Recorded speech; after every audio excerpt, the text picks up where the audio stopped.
మన ఒక అమ్మాయి సౌమ్య అమెరికా నుంచి వచ్చింది, 33 ఇయర్స్. నేనేమన్నానంటే పెళ్ళి అయిందా అని అడిగాను. చూస్తే నాకు పెళ్లి కాలేదు అనిపించింది. పెళ్లి కాకపోతే చాలా లక్కీ అమ్మా అన్న.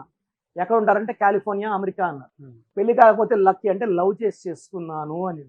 చేసుకుంటే ఇక్కడ 36 ఉందమ్మా, డైవర్స్ కనబడుతుంది అంటే ప్రేమించి ఇంట్లో ఎదిరించి పెళ్లి చేసుకున్నాను.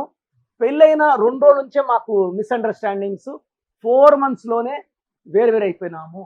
నేను ఇండియాకి రావాలంటే 1 year ఆలోచించాను. మా అమ్మోళ్ళకి ఏం జవాబు చెప్పాలి, మొహం ఎలా చూపించాలని. లాస్ట్కి అమ్మోళ్ళు నిజం చెప్పాను, ఇలా విడిపోయి ఉన్నాము అని.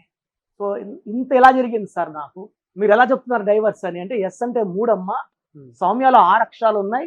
చూసేవాడికి నువ్వు ఒకరోజు దేవతలాగా ఒకరోజు రాక్షసలా కనబడతావు.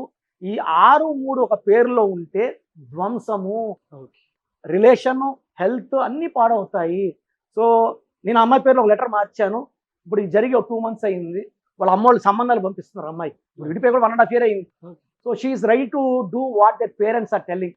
తల్లిదండ్రులు చెప్పేదే కరెక్ట్ సార్, మనము అంతా ఫాల్స్ దాంట్లో ఉంటాము.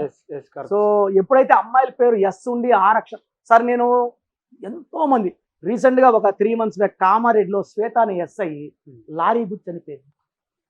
ఎస్ ఉండి 6 letters, ఇవన్నీ అన్హ్యాపీ ఎండింగ్స్. అండ్ ఎస్ ఉండి తా తా తా అని లాస్ట్ లో వస్తే they have health problem also.